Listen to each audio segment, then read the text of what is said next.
Ubisoft is a multi-billion-dollar French video game publisher responsible for some of the biggest franchises in the world, including Far Cry, Watch Dogs, Just Dance, and of course, Assassin's Creed. That one alone has sold an estimated 200 million copies, helping Ubisoft become one of the most successful video game companies of all time. Naturally, when a company's games are played by so many people, there is expected to be some criticism, but in the case of Ubisoft, I think it's evolved a little beyond that, to a point where a lot of people genuinely seem to dislike them. Their reputation hasn't been the strongest among gamers. Even if you are a longtime supporter of Ubisoft with thousands of hours invested in their games, I'm going to guess that that has turned into a love-hate relationship at times. Now obviously, when it comes to hated video game companies, Electronic Arts and Activision are the ones that instantly come to mind. I have made videos about both of those subjects in the past, but Ubisoft almost always seems to be part of that discussion. Seriously, almost any list that I could find ranking the most hated publishers puts them toward the top, and in 2021, a global survey conducted by Rave Reviews analyzing over 1 million brand-related tweets concluded that Ubisoft was by far the most hated gaming brand in the world. By their metrics, they're the most hated over any other video game brand in 23 different countries. Clearly, there's been a lot of negativity toward Ubisoft, and the obvious question here is, where does it all come from? Today, I will attempt to answer that question by outlining what I believe to be 5 of the biggest reasons behind that hatred. To be clear, I don't have any personal agenda against them. This video is meant to be as objective as possible. I have simply witnessed all of these negative feelings toward Ubisoft while making those other videos and throughout other parts of my life, so I figured it would be the perfect addition to my series where I try to explain why certain companies are so hated. Ubisoft was started in the 1980s by 5 brothers who still own a significant share of the company, and one of those brothers, Yves Guillemot, still serves as their CEO. When they were young, their family lived in a small town in France where they owned a store that would sell various supplies to farmers. Growing up, they all worked together, rotating between different roles to operate that store. By the time they had graduated from college, the business was having some trouble, so their idea to revive things and hopefully raise sales was to start selling different types of products to those farmers. This included audio CDs, computers, and eventually video games. I think it's amazing how they just stumbled upon this. One of the brothers went on vacation to England and discovered that video games were selling for so much cheaper there, like half the price compared to back home in France. So they started importing the games from England at a low cost, allowing them to sell the games in France at a low price. Originally, they started a mail order company to consumers, but soon attracted the attention of retailers wanting to buy from them because their prices were way lower than anybody else in the area. Seeing potential in the industry and wanting to expand into other aspects of it, they hired a small crew to start making the video games. That right there is where Ubisoft truly started. They called themselves that as a combination of the words ubiquity and software. Soon after, they came out with their first ever game. It was called Zombies, selling around 5,000 copies, but it took almost a full decade until they released what most would consider to be a hit video game when they released Rayman. It was a massive gamble and a big project for them at the time. They had over 100 people working on a 2D game right when 3D games were taking off, all led by designer Michel Ancel, who was one of their first employees. The gamble paid off, and it led to their first major series, with sequels being released in 1999 and 2003, combining for sales of over 20 million copies. The success of the original Rayman led them to their initial public stock offering, where they raised $80 million that was used to open development offices in different countries around the world. From there, they continued to grow by releasing more hit video games and making some key acquisitions. In the year 2000, they bought Red Storm Entertainment. Author Tom Clancy had co-founded the company 4 years earlier and released some games with his name attached, like Tom Clancy's Rainbow Six. When Ubisoft bought Red Storm, they continued releasing major titles with Tom Clancy's name attached, and in 2008 even bought the right to continue using his name perpetually. All of these hit series that they've been behind leads me to the first reason behind the hatred, and potentially the most common one, a lack of originality. The big criticism is that Ubisoft is isn't nearly as original or innovative as they once were. In many cases, the new addition to the franchise isn't all that different from the ones before it, or maybe even too similar to their other franchises. It's not a secret that Ubisoft games have a certain feeling to them. They tend to be built on similar concepts. I'm talking about open worlds where you explore, find collectibles, complete objectives, climb towers. People have started calling them Ubisoft towers because they have become so common in Ubisoft games. It's not that any of this stuff is inherently bad, of course. A lot of it is amazing, and Ubisoft does it really well, but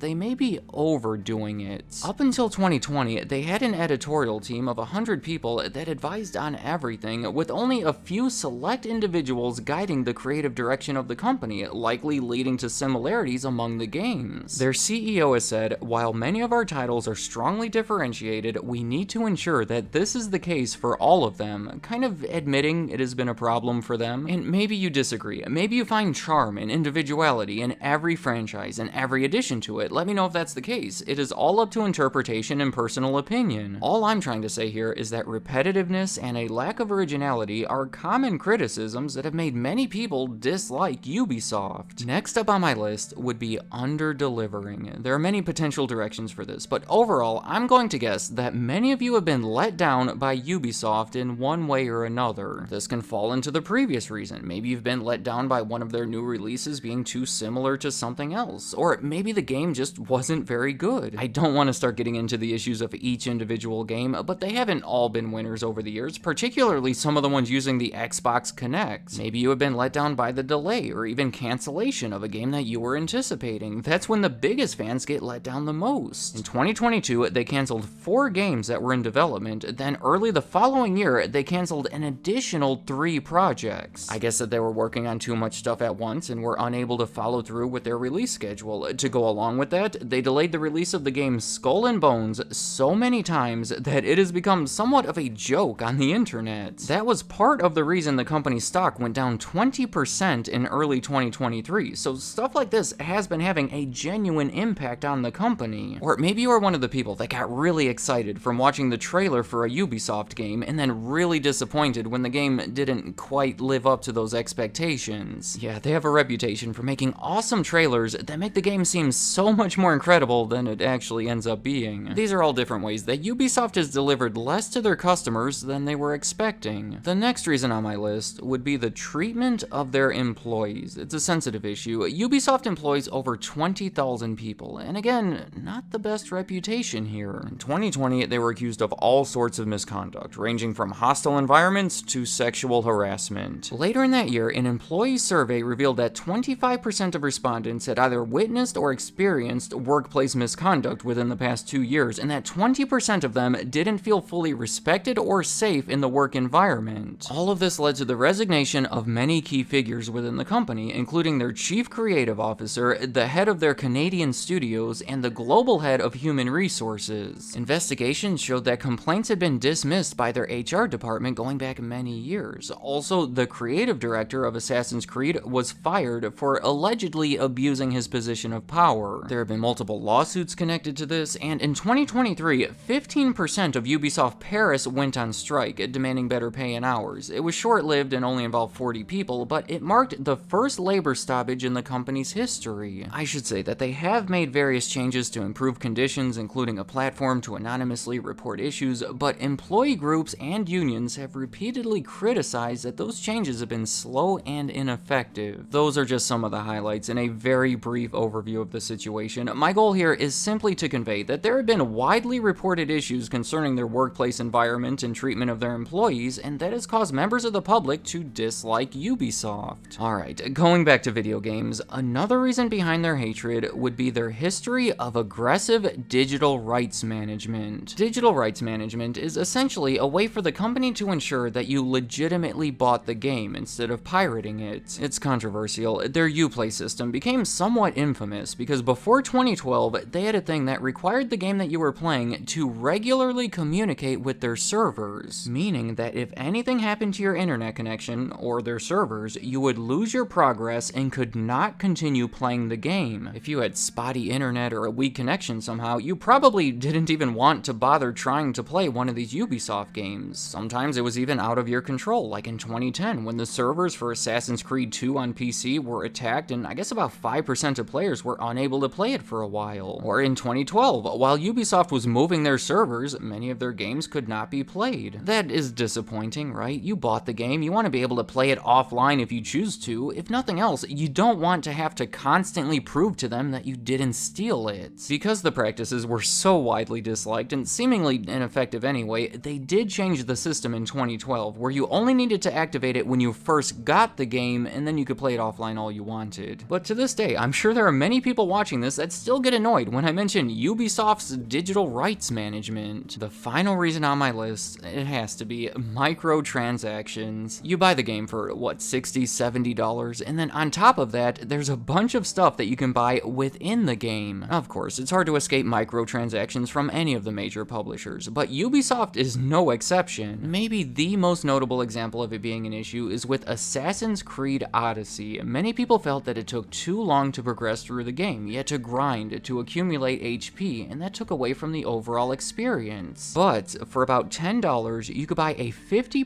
XP boost that allowed you to advance through the game much faster. Many argue at the rate that it should have been in the first place. Again, you might completely disagree, but many people felt that the game was intentionally flawed and that you had to pay to fix it. And then in 2021, they tried taking microtransactions to a new level by incorporating NFTs into one of their games using Ubisoft Quartz. Cryptocurrency could be used to buy weapons and gear and stuff with unique serial numbers, but I don't think anyone really liked the idea. The feature was barely used, and the announcement of the video itself got a 96% dislike ratio on YouTube before it was quickly unlisted. Even from within the company, a union representing Ubisoft Paris called them a useless, costly, ecologically mortifying tech. Let me know in the comments, how do you feel about Ubisoft? To me, there is a lot to like about a company that is responsible for innovative games that have provided countless hours of entertainment to millions of people around the world. But at the same time, there is a lot to dislike as well. If you are one of the people that has grown to hate Ubisoft, what are the reasons behind it? Did I mention them on my list, or is it something completely different? It is a subjective topic, but I did my best to highlight the reasons that I felt were the most relevant or the most common. There is plenty more that could be talked about here, so any other thoughts you have about Ubisoft, leave them in the comments. I'd like to hear what you have to say.